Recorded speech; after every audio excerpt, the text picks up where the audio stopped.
अस्सलाम वालेकुम Habibi, Nadeem Memon from the landmark realty. अक्सर ये कॉल आता है कि रेसिडेंट्स के लिए तो वीडियोस बनता है। ये पहला वीडियो है जो मैं शॉप के लिए बनाना चाह रहा हूँ। शॉप जो है वो नियर अबाउट 1.5 करोड़ से 1 करोड़ के बीच में आती है, बट मेरे पास ये ऑलमोस्ट 33 लाख से स्टार्ट होती है। सिर्फ 33 लाख रुपए में शॉप मिलेगा, वो भी सहूलत के साथ। 5 लाख डाउन पेमेंट, 25,000 महीना EMI, वो भी बिल्डर लोन या बैंक लोन भी अवेलेबल है, लेकिन बिल्डर की तरफ से नो इंटरेस्ट फैसिलिटी मिलेगी। ये लोकेशन जो है नियर मुमरा पुलिस स्टेशन है, और बेस्ट पार्ट ये है कि ये कॉम्प्लेक्स के अंदर ही है, जिसमें 400 to 500 यूनिट्स आने वाले हैं। इसके सामने से मेन रोड जाने वाला है 9 मीटर का। शॉप की हाइट 16 to 18 फुट है, उसके अंदर भी मेजोनाइट स्लैब बिल्डर की तरफ से दिया गया है, और इसके अंदर कॉम्बो ऑफर भी अवेलेबल है। कॉम्बो ऑफर जानने के लिए, ज्यादा जानकारी जानने के लिए इस नंबर पे कॉल करें। कॉल बिजी है तो व्हाट्सएप करें। मैं इस्लामुद्दीन खान और आप देख रहे हैं प्रहार टाइम्स। मुमरा शहर में उत्तर प्रदेश के कैराना लोकसभा सीट से सांसद इकरा हसन और उनके अलावा सांसद सनातन पांडे का जोरदार स्वागत किया गया। दरअसल मुमरा के नूरबाग हॉल में समाजवादी पार्टी के नेता और कार्यकर्ताओं का मेलावा था, जिसमें इकरा हसन भी मौजूद थी। वहीं कार्यक्रम के बाद मीडिया से बातचीत करते हुए योगी आदित्यनाथ पर जमकर निशाना साधा। उत्तर प्रदेश में कांवड़ियों के रास्ते में पड़ने वाले होटल और ढाबों पर नेम प्लेट लगाने और साथ ही बढ़ती मॉब लिंचिंग की घटना पर यूपी सरकार की आलोचना की। इसके अलावा इकरा हसन ने कहा है कि बीजेपी में ठीक नहीं चल रहा है। लोकसभा चुनाव में भाजपा को नुकसान हुआ था, मगर विधानसभा चुनाव में भाजपा बहुमत हासिल करने की कोशिश करेगी।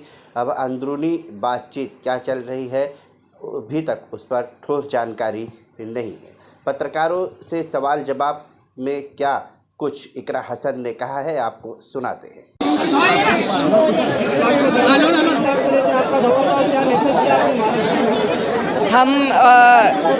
हम यहाँ पर शुक्रिया अदा करने आए थे सभी लोगों का, और यही संदेश देने आए थे कि जिस तरीके से पार्टी तीसरी सबसे बड़ी पार्टी बनकर हमारे देश में उभरी है, तो अब हमारी कोशिश रहेगी आने वाले चुनाव में भी हम सक्रिय भूमिका निभाएं और अपनी पार्टी को राष्ट्रीय पार्टी बनाने का काम करें।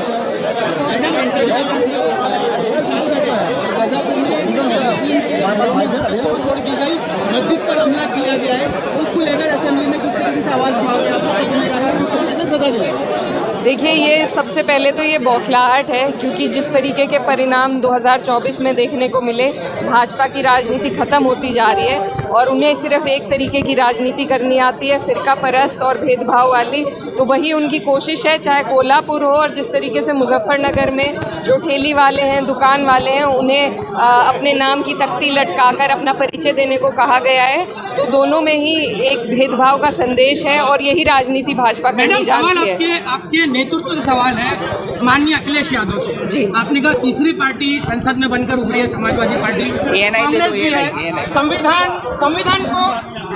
संविधान को लहरा लहरा कर दुहाई दी जा रही है, लेकिन मॉब लिंचिंग उत्तर प्रदेश में सबसे ज्यादा हो रही है और आहिस्ता आहिस्ता ये सिलसिला महाराष्ट्र तक भी पहुंच रहा है। लेकिन संसद में मुसलमानों का माँ या मॉब लिंचिंग का माँ अब तक सेक्युलर पार्टियों की जबानों से नहीं निकला, क्या वजह है इसकी? ऐसा नहीं है। देखिए, जो अभी तक संसद में जो सदन हुआ है, हम भी उसका हिस्सा रहे हैं, और वो सिर्फ शपथ का था और एक अभिभाषण का था, जिसको भी कट शॉर्ट कर दिया गया।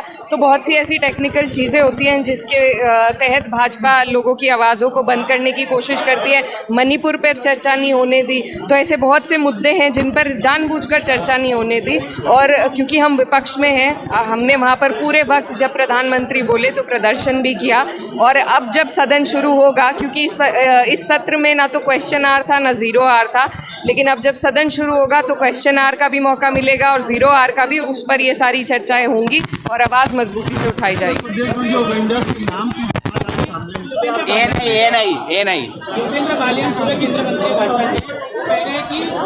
समाजवादी पार्टी है, जातीय जनता दल योगी आदित्यनाथ ने इस तरह का कोई जारी नहीं किया है। जी, क्या और सब्जी बेचने वालों का जो मामला है नाम, हाँ, ऐसा कहा है कि समाजवादी पार्टी में जातीय जारी नहीं किया। ये सीएमओ से ये इंस्ट्रक्शंस आए हैं और जो प्रशासनिक ऑर्डर है ज़िले में, क्योंकि हमारा ज़िला भी वहीं पर लगता है तो हमें भी जानकारी है कि ये ऊपर से ही संदेश आया गया है कि सबको अपना नाम रखना है। इससे किसकी मदद होगी, क्या ये वजह है, इससे कोई लॉ एंड ऑर्डर में इसकी कोई ज़रूरत नहीं है। अब तक जो लॉ एंड ऑर्डर चलता आ रहा था उसके तहत काम हो सकता था, लेकिन ये सिर्फ चिन्हित कर कर लोगों को नुकसान पहुँचाने की कोशिश है जो योगी आदित्यनाथ जी कर रहे हैं, और इसमें प्रशासन उनके साथ खड़ा है। तो ये बिल्कुल बेबुनियाद है कि इसमें हमारा कोई रोल है। ये ऑर्डर ही सीएमओ की तरफ से आया है, तो इसमें समाजवादी पार्टी का क्या रोल हो सकता है? मैडम, जिस तरह से धार्मिक आपका सवाल हो गया ना, दूसरों को पूछ दीजिए, दूसरों को मौका दे। किसका सवाल रह गया?